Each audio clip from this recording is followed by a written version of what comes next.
everyone, thanks for joining us for another episode of The Ghost Furnace. I am Bond, and I am here as always with my cohort Nick Pennsylvania. How you doing, buddy?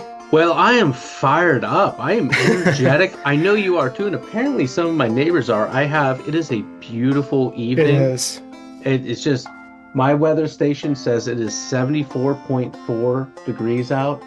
We've got a humidity sitting around 8%, and it's just Wow. nice. Yeah, it's Yeah. I might be reading that wrong, the humidity, Still. but it's nice out. And Uh, apparently my neighbors think it's nice too. And so if you hear anyone shouting when Anyone I'm off mute, that's just some people enjoying themselves, and I'm going to and be okay with it. anyone a hooping and a hollering? Yeah, you know. There's been some whooping up cattle back there. Um, but yeah, no, it's gorgeous out right now. I can hear like four people running lawnmowers, which means that's probably what I'll be doing tomorrow. It is, So we had highs. So last weekend, as some of you may suspect, we were actually not in the state of Indiana, but I was at a polka. I was playing at a polka festival all hmm weekend, and the highs were like low 50s. Yeah, It was not what we were accustomed to. this time of year. And it was rainy. I am not complaining because I enjoyed the heck out of myself. It's the hmm most fun I have all year. But yeah, it continues just to be it's just an odd year temperately. Like we had a very bitter winter, but then hmm we would get like 2 or 3 days where the temperature would get in the 70s. Yeah, like out of nowhere. Then we had 2 days. So the Monday, Tuesday of last week, it was 80 something. And then the weekend, I think the high struggled to get to 54. It was just, but now, I mean, yesterday, today, it's just perfect. So windows are at full mast and we're enjoying it. Yeah, it's been really, really nice out. And here in Pennsylvania, especially this time of year, spring can be really, really wet and dreary, which isn't always bad, but it's a nice change of pace. So we Indeed. have that going for us. We're kind of riding that high. And we hope you all enjoyed like you mentioned, Nick, the episode that we had last week, which is one of our old Dr. PA episodes that I think is probably, I put a trigger warning in the notes. That's probably our most graphic Dr. PA episode. Yeah, there's no way around it. It It's is. horrifying stuff. And I think I mentioned in the hmm episode that this sort of crazy findings have become something of a banality. By the time my dad is born in the late 50s, hmm the the front page mentions that a human leg, just one, was found not too far from where he was born, on the banks near Logtown over in Beaver County. A hmm human leg was found, and it just mentions that, and that's it. I think people have become something of like, well, Calloused. that's what you're gonna have. Yeah. It's yeah, it's which is really like it's hard reading nowadays because again, you go back and listen to that stuff and you're like, these were people. It's just like These were real these are people, and a real lot of these people. people were real desperate people. We're talking Right. about most of this is happening during the Depression. Right, precisely. It's And it's rough. the connections to Elliot Ness and everything, and the torso killings and everything. It's just it's a really interesting one, but it's a rough one. Even re-editing it, I was like, ugh, this is tough. Like, Oh, for sure. And it's one where I'm really curious if there has been any further developments in the story, because I know there are people that still actively speak about it and whatnot. And I was just so busy getting prepared so. for the festival that I didn't look mhm. into it. But I think you're going to tell me you did. Well, no, no that what I want to do is up in Cloudersport, there is the Elliot Ness Museum. And last time I was up Yes. there, I literally thought about going and asking them, but they were closed that day, which was a shame. So next time we get up to Cloudersport, we're gonna walk in there and say, like, we need some answers. We need to kick those doors He goes, open. And yeah, and they're yeah. well, I do have to go up there for work, so Oh, really? maybe, Okay. yeah, maybe we can make a thing of that. But we recorded one of the most popular episodes of Dr. Pennsylvania was The Boy in the Box, which again, Right. another just incredibly sad hmm story. And And the time we recorded that to just a couple years ago, because I think we reposted that Dr. Pennsylvania here on the Ghost I Furnace think we did at some because point. Yeah, yeah. the identity of that young boy was identified. Hmm. It was confirmed only a year or two ago, Yeah. maybe Hmm. a little more than 2 years ago, but and so there are things being solved, and my hope is that. Well, you know what? One of the reasons why we chose to put this episode up is because when we were on with our friends, Spirits Uncorked, they Hmm. asked us at the end of the episode what mystery would we like to know. And this is kind of one that That's up I there. would like to see solved for Yeah, sure. yeah. And I'm sure the answer is very convoluted, but I'd love to know. Oh Um, yeah. but so that was a yeah, that was a really that was a kind of a nice blast of the past. And anyone out there who's interested in like the PA specific stuff that we do, all the Dr. PA stuff is still out there as far as I can tell. It's still on Libsyn. Like I it's know on but YouTube we still get new yeah. subscribers, even though we haven't uploaded an episode in like 4 years. Yeah, well, the last episode that we did was with Rob Phoenix, who we had on this show too with the powwow. Well, I Um, think we had so every once in a while early on when we were hmm. still kind of doing both for a hot minute, Hmm. anytime there's anything Pennsylvania centric, I would also Yeah. post it Oh, that's true. there. So Yeah, that's true. yeah. But it was funny because I was thinking about that too, because Rob Phoenix was actually just on with Tim Renner on Strange Familiars a few weeks ago, and it was really nice to hear him talking about powwow and everything. And I reached out to him, and hopefully we'll be talking to him again sometime in the near future. Well, So funny enough, I when I was in the hotel room over the weekend, I put on Strange Familiars as I was calming down because Tim's yeah, voice, he's it's so soothing. it's like he records late at night and it's like sleepy time tea. It Like some is. it's just soothing.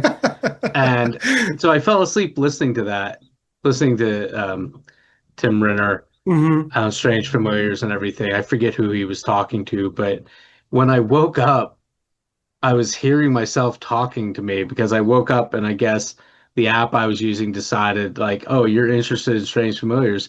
You'd probably like the Ghost Furnace. And it was me saying something stupid. And I woke up like, what am I talking about? And it's a That's really interesting weird. way to wake yourself up is to wake Yeah, yourself up. that's a weird little spot to be in. Yeah. But But yeah, it's good and company to okay, be you're right, like exactly. if our algorithmic overlords are like, oh, you dig Strange Familiars?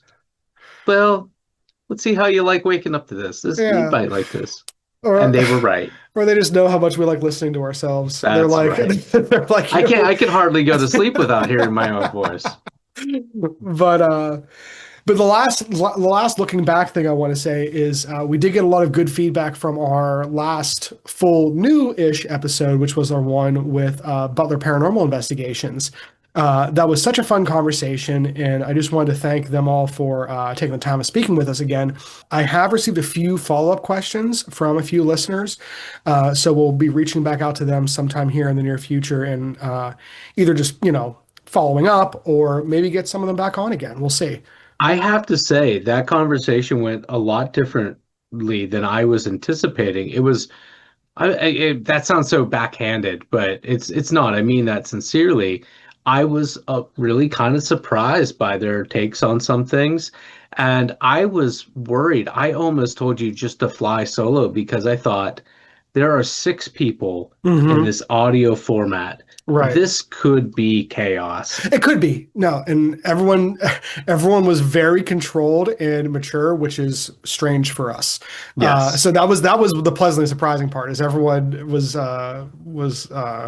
followed the rules, I guess, about trying to like communicate clearly and everything. But it was such a fun episode. It was a great conversation.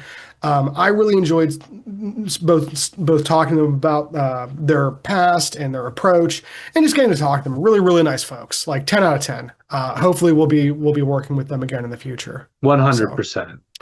so um so what we kind of want to talk about tonight is a few weeks ago there was some stuff in the news, and I was like, oh. This is something we're going to need to talk about once we have a chance to kind of settle with it and everything.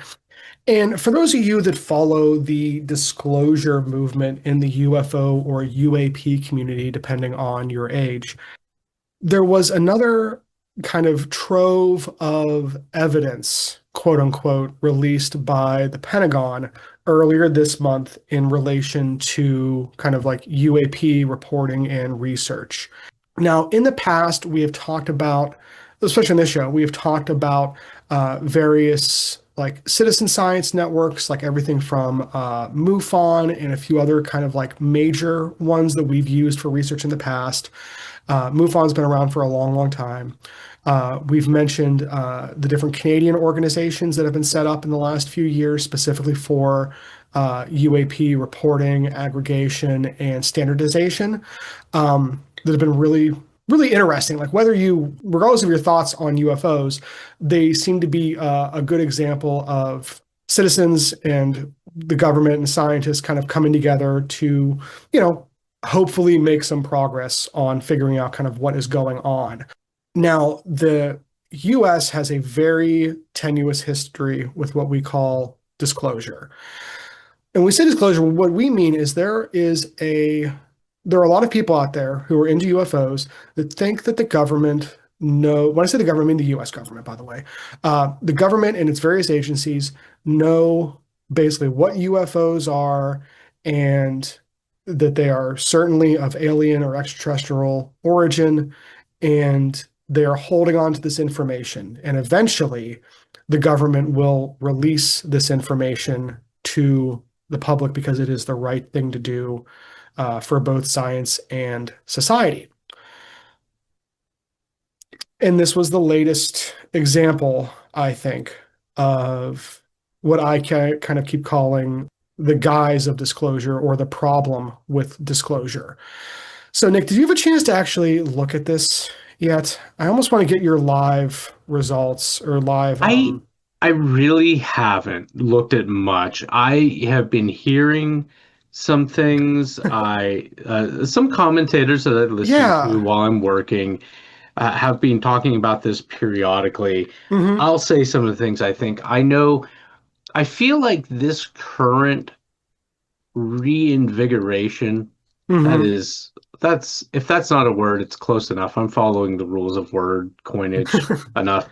This whole scene was reinvigorated by a few videos that were released, I think during the initial Trump administration, maybe late Obama administration, where I there think it was was a plane. the USS Nimitz videos. Was that the one where like there's this The tic, unidentified, they were on yeah, a the Tic Tac, plane. yeah, the Tic Tac, yeah, the Well, Tic and Tac I've seen videos, enough credible scientists yeah, say like this is a bird.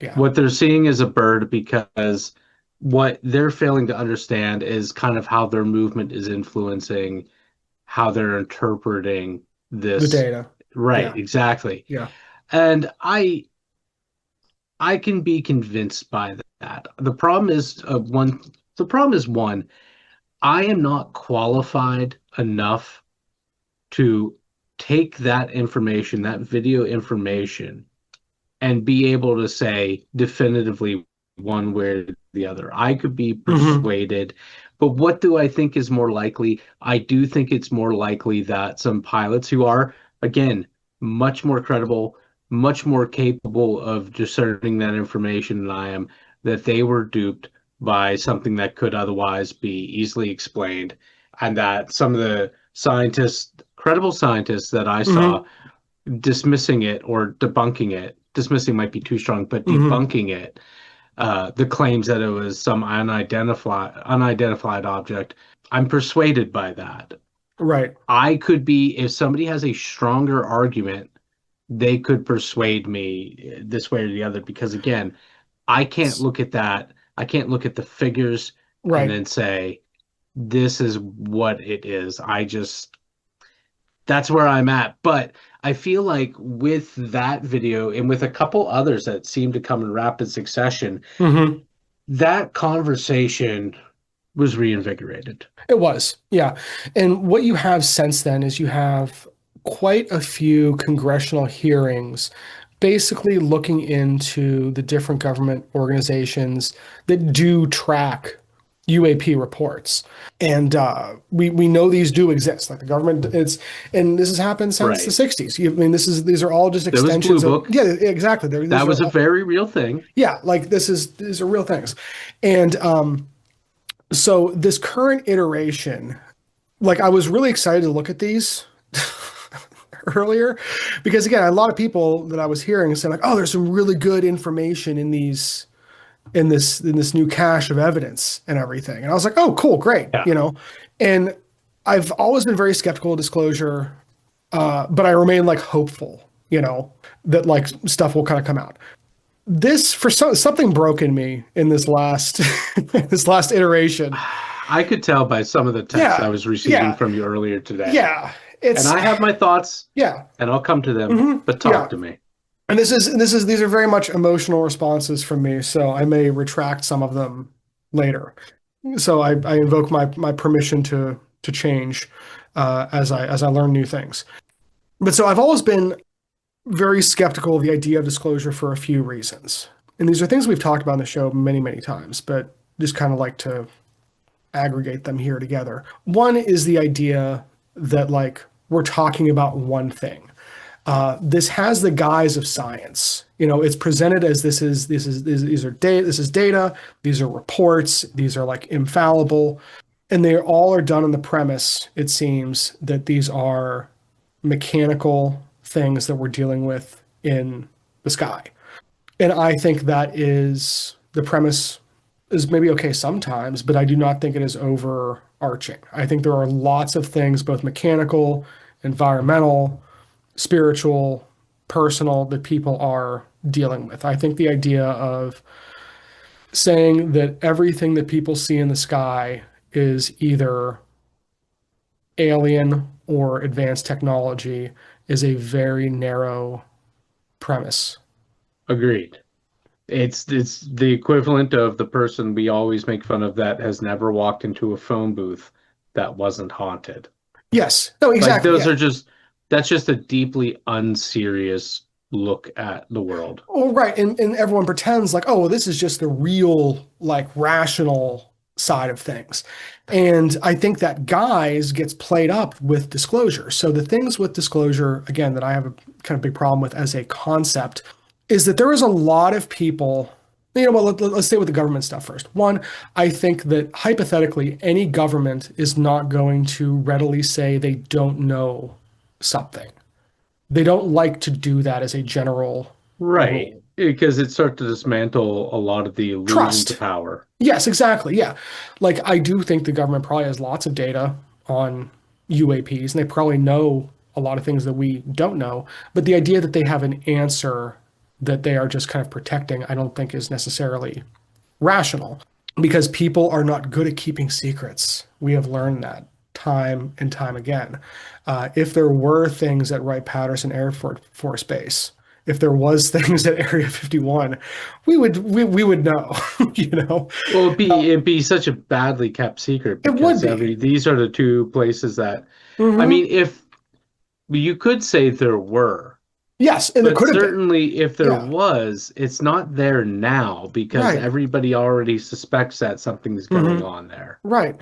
So it like I just don't think that it behooves the government at all.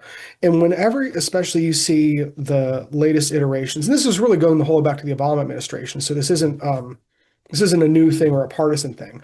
But the most recent, like again, parts of disclosure, whether it is the congressional hearings or the newest releases from the Pentagon, to me are so childish in how they are presented to people. Yeah. It really speaks to our most like base understandings of how the world works. And it's honestly insulting to me compared to like how other people treat the subject. I have to say, I feel like, and I'm not interested in when it comes to this, I'm not really interested in where you're at politically or not. Correct. Yeah. I'm going to say this. There was a lot in the 80s and the early 90s about UFOs. Hmm. I texted you earlier. I said, when you're like, you should look at some of this stuff, I said, is it going to give me alien autopsy vibes? Mm-hmm. Some of you might remember where Fox, I think it was on Fox, they were supposedly having an autopsy of a real alien. Like that was a Mm-hmm. thing that happened in the 90s. Of course, X-Files was awesome, Right. I but love it. X-Files was just a great story. X-Files wasn't trying to make you think it was a documentary, Right. but it definitely they got a lot of the historicity, they got a Mm-hmm. lot of the mythology about UFOs, and Yeah. they incorporated that into the Mm-hmm. story. And of course, they had the overarching government secrecy and the government's involved, of Mm-hmm. course, and Smoking Man. Hell, if I grow up, I want to be Smoking Man, Right, frankly. exactly. But they had all that, and so Mm-hmm. there's a lot of interest at that time. Of course, we've always talked about In Search of Right. and Unsolved Mysteries as Mm-hmm. being things that brought us into these sort of stories. And Mm-hmm. Right. Right. then historically, we have the attacks of September 11th, and Mm-hmm. the whole spirit of the age Mm-hmm. changes. Changed. It does. Yep. And now we have this, I don't want to keep using the word, but we have this renewed interest in the last like 10, Mm-hmm. 15 years. And I think it's starting off from a darker place than it was in the I 90s. I agree. What we had in the 90s was a revival of something that started in the late 50s, early Mm-hmm. 60s, that the stories around it were very much, in my mind, as somebody looking back today, Mm-hmm. they were heavily influenced by the experiences of the Second World War. Right. Mm-hmm. The stories that we have now are very much influenced by the revival in the 80s and 90s, but more to that, to September 11th Mm-hmm. and to us being here in the United States, Mm-hmm. our nation's reactions abroad, and the advanced security and surveillance state that we find ourselves living in Mm-hmm. today. And Right. I think that's why when we're looking at this today, there is so much increased distrust that the joke has been, and some of the people I've listened to, the Mm-hmm. joke has been like, if this had come out in 1995 and 1998, this would have been crazy bananas. Mm-hmm. Right now, very few people are paying attention to it. Very few people care because most of us, of which I include myself, Mm-hmm. are viewing a lot of this the way it's like a monster truck sort of energy being Yeah. put into this, are viewing it as a diversionary tactic So to it's yeah. so that you don't look to the fact that like, and I'm sorry, it's just a fact that there are a lot of really high power people Mm-hmm. that are definitely caught up in a pedophile ring, at Mm-hmm. the very least. It The very is a least. fact that a lot of the information we're hearing about our imperial attacks on Iran, for Mm-hmm. example, aren't going as swimmingly in our favor as we are being told they are. So a lot of people are looking at these caches of supposed Mm-hmm. UFO stuff that is being released as a way of kind of flooding the market, the news market, with so much different stuff that Mm-hmm. you can't even play whack-a-mole. It's just Right. you're being bombarded with things that you can't focus enough on any one thing. Right. And the fact that they have it set up like it is a pause screen for a modern Call of Duty game, um, and promise new caches every 2 weeks, like keep coming back, It's it's so crass. it is because again, like I don't want people to hear this and think like, oh, like but I've seen a UFO. It's like we're not talking about the existence of Right. like people see things in the skies. That's not like that's no longer a question. you know, Right. this is That's a never been in yeah, question. What exactly. it is has been in question, but no, Precisely. But also like again, this doesn't serve to help us answer that question at all. Because no. again, like as two folks who do a lot of research into typically a lot of older stories and everything, when you're reading old case documents, whether it is local, state or federal government, release documents and everything, they're kind of hard to read, and like it's not always easy to parse things out, which is understandable. And stuff obviously does get redacted, even in FOIA requests for safety and for lots of really good reasons. But when you look at some of the information on here that people are saying, like, oh, this is really good. This proves the existence of aliens. You look at it and you're like, what planet are you from? That you're Right. that you're drawing that And conclusion.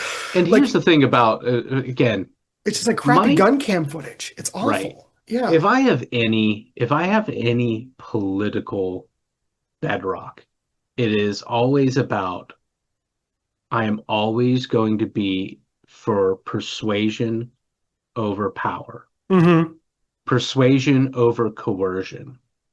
And I am inherently distrustful of anyone that seeks power to that level. You know, Hmm. we all, to a person, seek to have increased dominion over our own lives and our own days. But at any level, anybody that wants to seek control over other people and Hmm. masses of people are not to be trusted. In my mind, that's the only these are my entire this is the entirety of my political philosophy boiled down. It's just Yeah. persuasion over coercion. I don't think there is any government body, political, religious, Hmm. or otherwise, that is going to release evidence so that would be so critical of his historical position Hmm. without a reason to do so, Right. without a self-serving reason to do so. And I, again, aside from what I've already mentioned, Hmm. and you, as you said, there's nothing really in here that you're seeing. I'm sure there might be some really interesting stuff in here, but I Right. think by and large, the reason why this has been met mostly with yawns is we were always told like, well, the reason they keep it secret is because they're afraid people will panic. I don't Right. see anybody panicking I about just- this. Right. No, no, I think you're absolutely right. And I think that's the thing too, is the folks who are real into this disclosure stuff kind of, I think, have two dogs in the fight that make it just as dishonest as the people, quote unquote, doing the disclosure. One is money. There is a whole industry out there of people writing articles, doing TV shows, movies, books, and these tours, doing like UFO conferences and paranormal conferences, talking about disclosure. And it's always this kind of, again, come back next week. Like they're always promising that, like, it's this never-ending cycle of breadcrumbs. And unfortunately, there's a lot of money in that. And I think people do get kind of caught up in that. And you have, George Knapp, and you have all these other folks that have been really prominent the last few years that, and again, might be some really good things that they're talking about, but Right. you can't deny that they don't have a monetary stake in the idea of disclosure continuing to be a rolling stone, you know? Yeah. And even if somebody like George Yeah. Knapp were to look at this and say, well, this is just the opening salvos of bigger things to be released. I mean, I do not think George Knapp is a charlatan. No, I not think he's a necessarily. true believer. Yeah, I think he is. Um, yeah, I even if he's saying that, Hmm. again, I just There's don't so know much what to think. disinformation out there. Like, I mean, real, There's so much real conspiracy that's yeah, being there exposed is. right now Right. that should be so much more shocking. And a lot of people are fired up about it. Hmm. And I feel like this is one of those things to try to quell that. Right. That's what, and again, even if it's not precisely what it is, it smells like that. And I mean, I think that there's we have a history of that in all, I mean, all countries do. This isn't something that's unique to America by any stretch.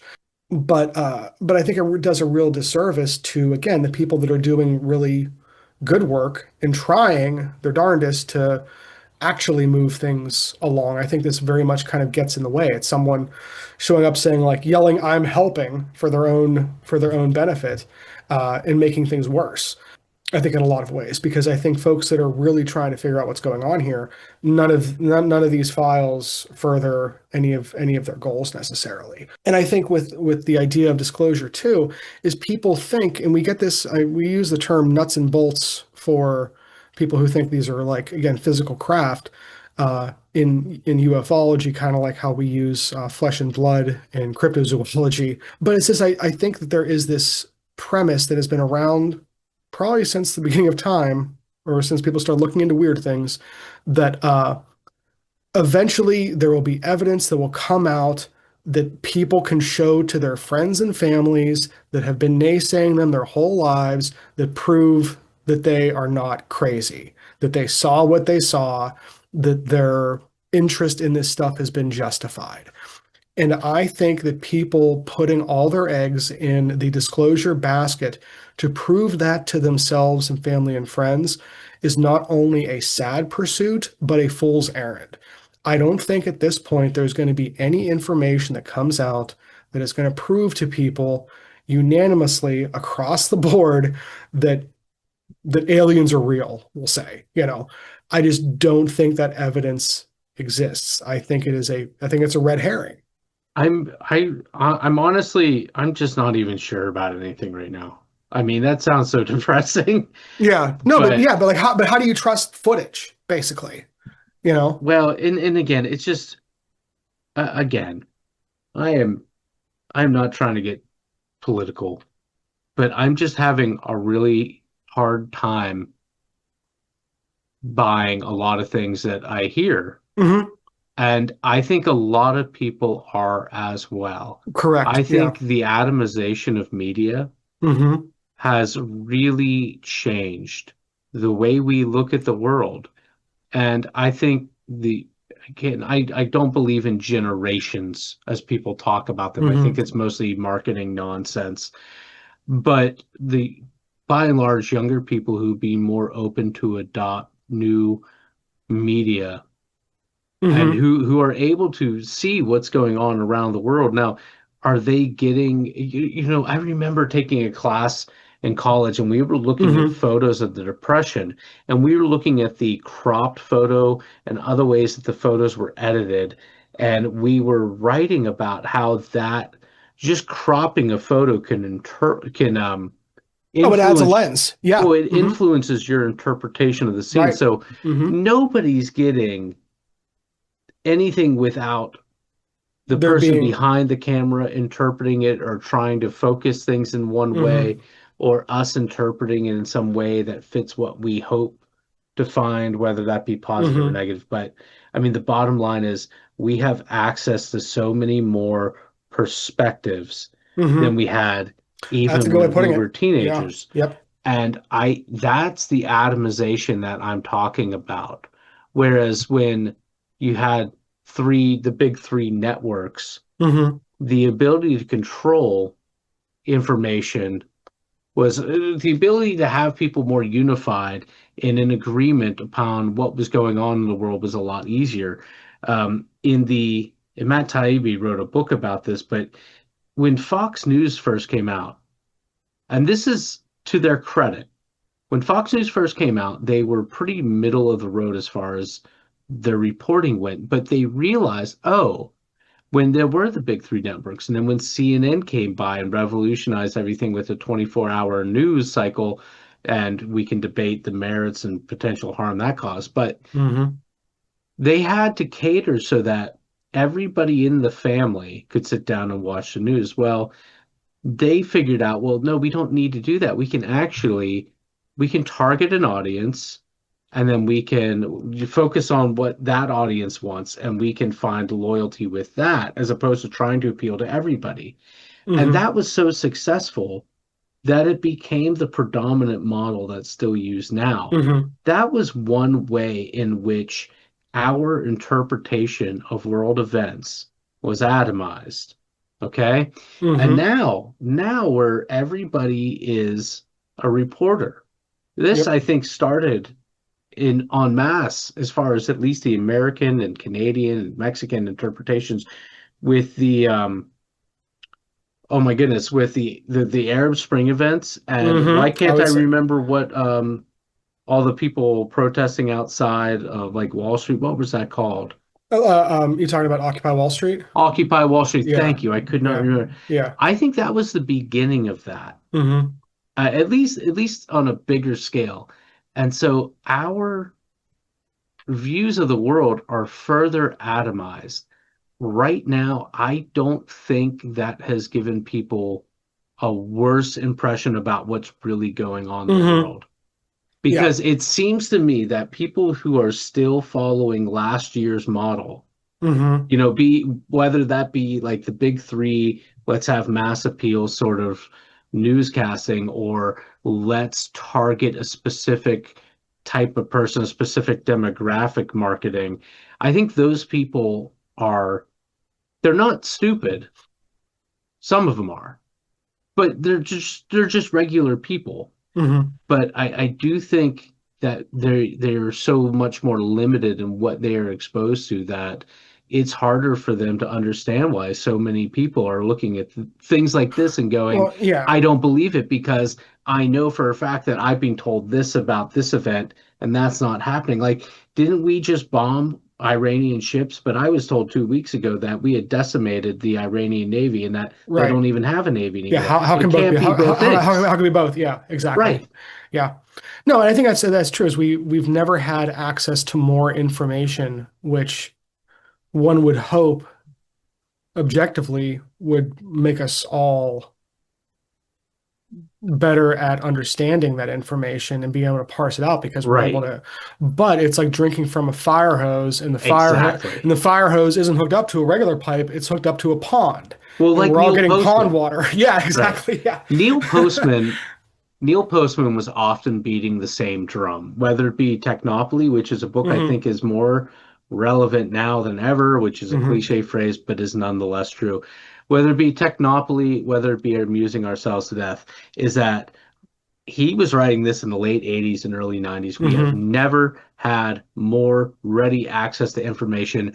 We are just no better at differentiating fact from fiction.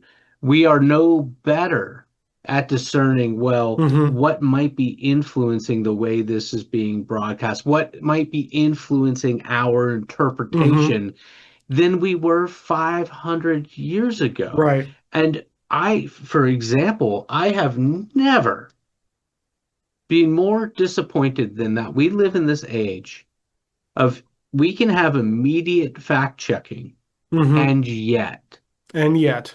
And yet, look at some of the things and I am guilty myself. Oh, we all Look are. at Yeah. some of the hoaxes that people have fallen for. Hmm. Both It's big and just small. Yep. right, Yeah. exactly.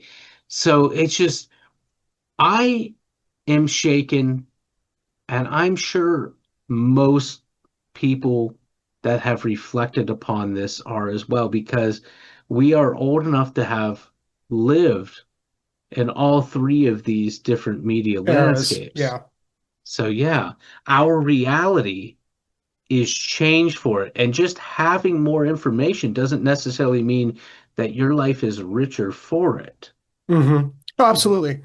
And I think where it worries me with stuff like this is that people's lack of, again, we're not even talking about if UFOs are real or not, but just people's lack of media literacy when that then adversely affects their interpretation or projection of reality around them. That's when I think that it gets dangerous and I think that it has other effects outside just that one thing. So like again, I think if someone looks at this cache of evidence and goes, "Oh, this is really good evidence."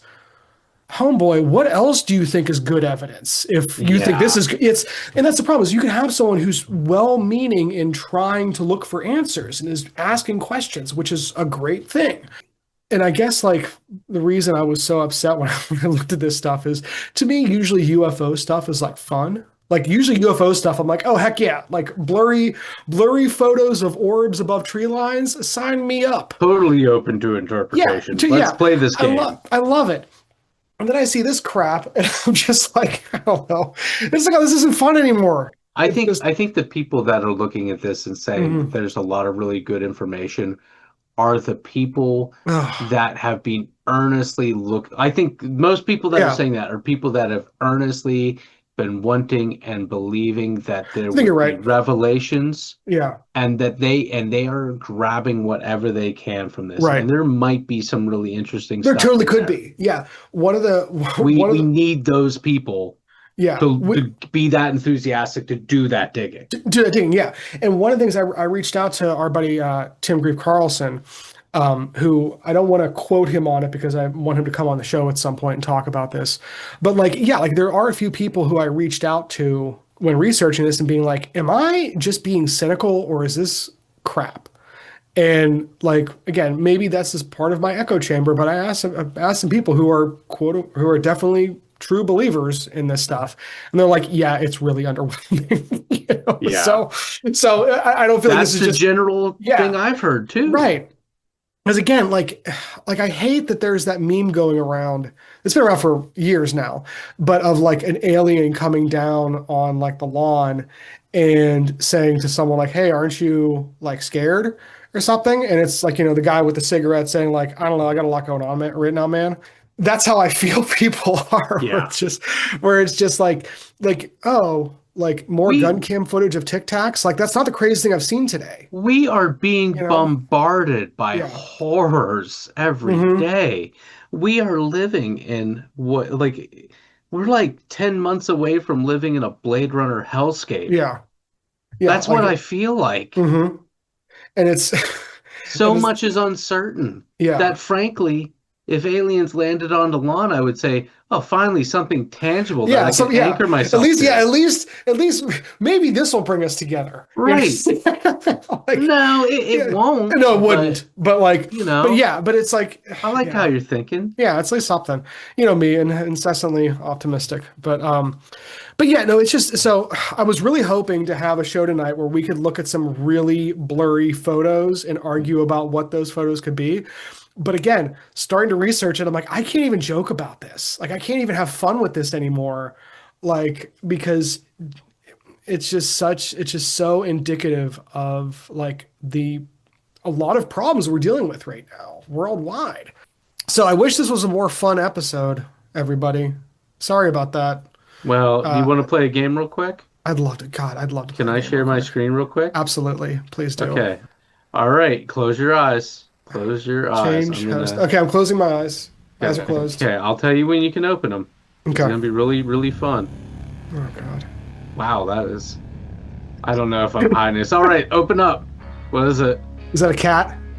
No, It's it a dog. It's a actually dog. says It's a dog. It's a dog. It's a dog. it actually says at the bottom of the Oh, it screen. It's does. I didn't see blurry that. pictures of It dogs. is a dog. It's a good pup. Oh, thank God. Thank God there's dogs out there. There. That you feeling better yet? I do feel significantly better. Thank you. Yeah. No, serious. That's animals. Animals do that, man. Yeah. Like, you know what they're not worried about? Any of this. Anything. Any of Right. this. They are ever like no seriously, like when I look at my cat, one of the things I think about of all the cute things is like I think animals remind us to be present. And that's something that like I always need from them because it's so easy to worry about the future or live in the past.